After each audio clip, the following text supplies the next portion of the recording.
Now, the VOA Special English program, American Stories.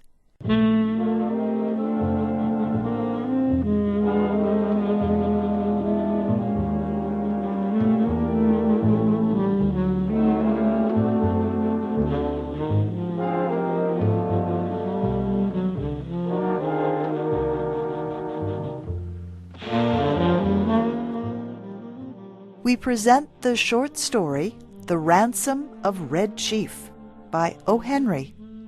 Here is Shep O'Neill with the story.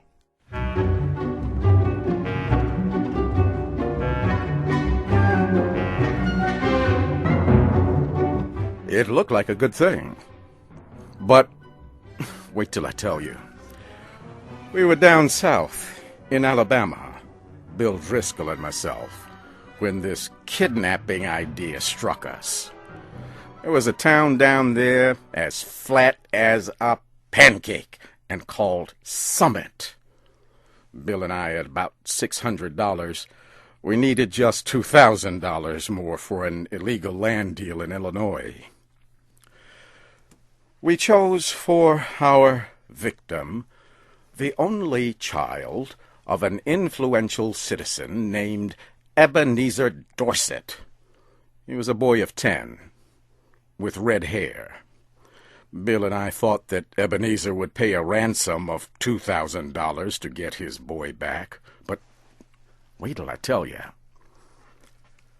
About 2 miles from Summit was a little mountain covered with cedar trees. There was an opening on the back of the mountain. We stored our supplies in that cave. One night, we drove a horse and carriage past old Dorset's house. The boy was in the street throwing rocks at a cat on the opposite fence. "Hey, little boy," says Bill, "would you like to have a bag of candy and a nice ride?" The boy hits Bill directly in the eye with a piece of rock.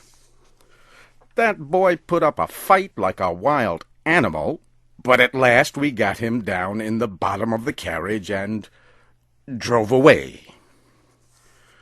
We took him up to the cave. The boy had 2 large bird feathers stuck in his hair. He points a stick at me and says, "Ha, paleface! Do you dare to enter the camp of Red Chief, the terror of the plains?" "He's all right now," says Bill, rolling up his pants and examining wounds on his legs. "We're playing Indian. I'm old Hank, the trapper, Red Chief's captive.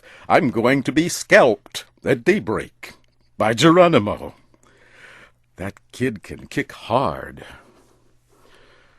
"Red Chief," says I to the boy, "would you like to go home?"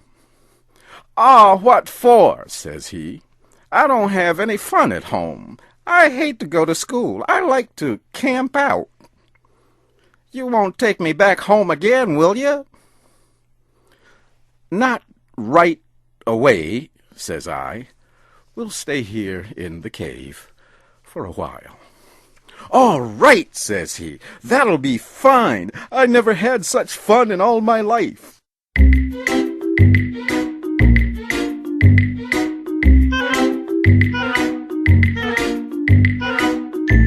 We went to bed about 11 o'clock.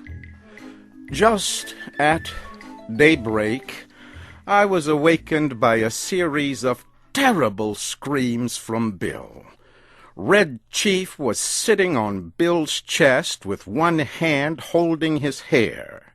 In the other, he had a sharp knife. He was attempting to cut off the top of Bill's head based on what he had declared the night before.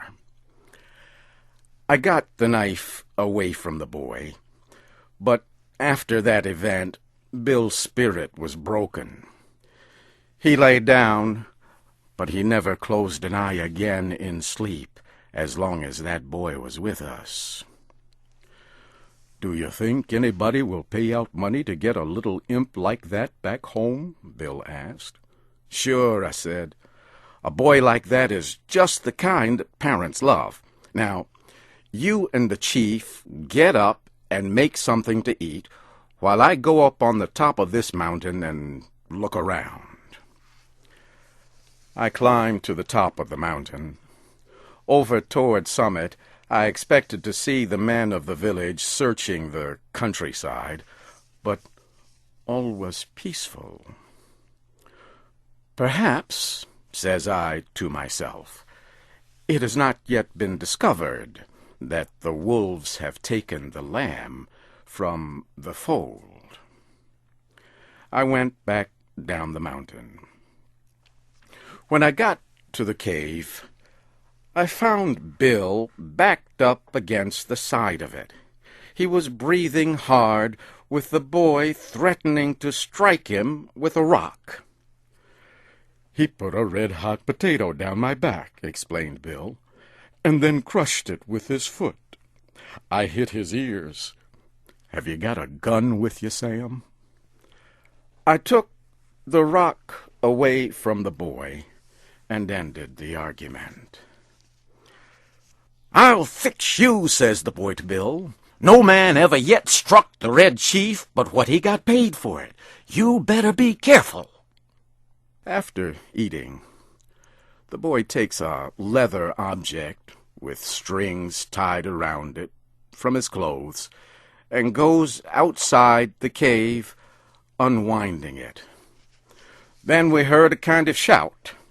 It was Red Chief holding a sling in one hand. He moved it faster and faster around his head. Just then I heard a heavy sound and a deep breath from Bill. A rock, the size of an egg, had hit him just behind his left ear. Bill fell in the fire across the frying pan of hot water for washing the dishes. I pulled him out and poured cold water on his head for half an hour. Then I went out and caught that boy and shook him. "If your behavior doesn't improve," says I, "I'll take you straight home. Now are you going to be good or not?" "I was only funnin'," says he. "I didn't mean to hurt old Hank, but what did he hit me for? I'll behave if you don't send me home." I thought it best to send a letter to Old Man Dorset that day, demanding the ransom and telling how it should be paid. The letter said, "We have your boy hidden in a place far from Summit. We demand $1,500 for his return. The money to be left at midnight tonight at the same place and in the same box as your answer.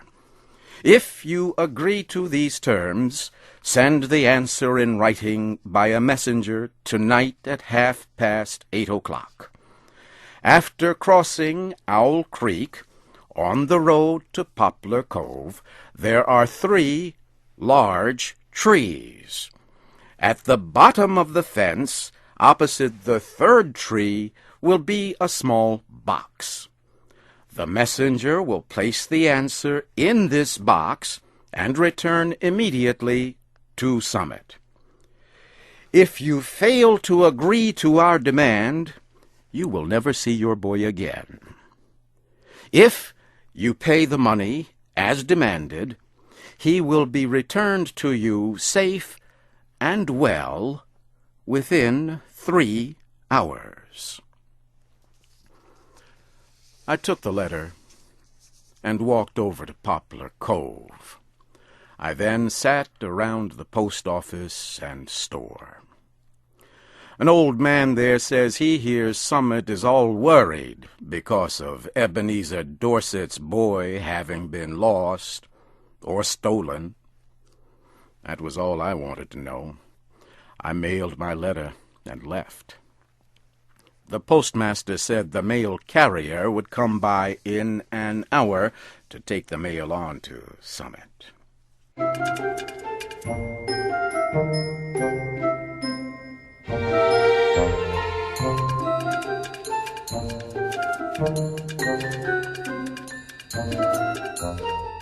At 8:30, I was up in the third tree, waiting for the messenger to arrive.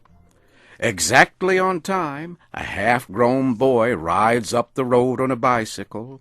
He finds the box at the foot of the fence. He puts a folded piece of paper into it and leaves, turning back toward Summit. I slid down the tree, got the note, and was back at the cave in a half hour. I opened the note and read it to Bill. This is what it said. Gentlemen, I received your letter about the ransom you ask for the return of my son. I think you're a little high in your demands. I hereby make you a counter-proposal, which I believe you will accept. You bring Johnny home and pay me $250, and I agree to take him off your hands. You had better come at night, because the neighbors believe he is lost, and I could not be responsible for what they would do to anybody they saw bringing him back. Very respectfully, Ebenezer Dorset. Great Pirates of Penzance, says I, of all the nerve! But I looked at Bill and stopped. He had the most appealing look in his eyes I ever saw on the face of a dumb or talking animal. Sam, says he, what's $250 after all? We've got the money. One more night of this boy will drive me crazy. I think Mr. Dorset is making us a good offer. You aren't going to let the chance go, are you? Tell you the truth, Bill, says I. This little lamb has got on my nerves, too. We'll take him home, pay the ransom, and make our getaway. We took him home that night. We got him to go by telling him that his father had bought him a gun, and we were going to hunt bears the next day.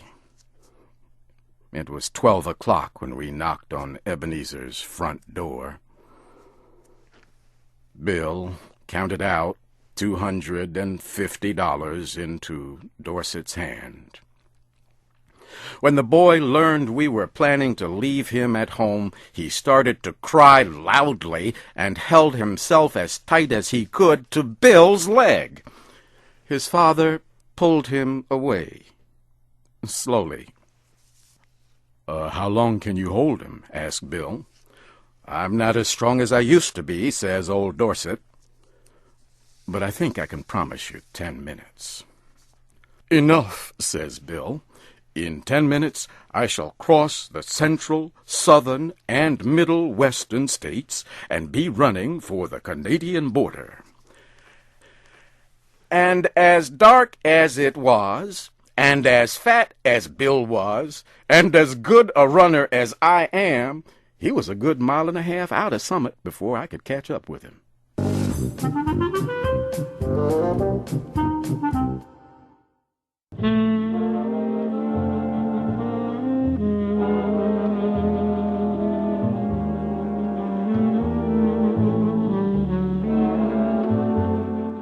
You have heard the American story, The Ransom of Red Chief, by O. Henry.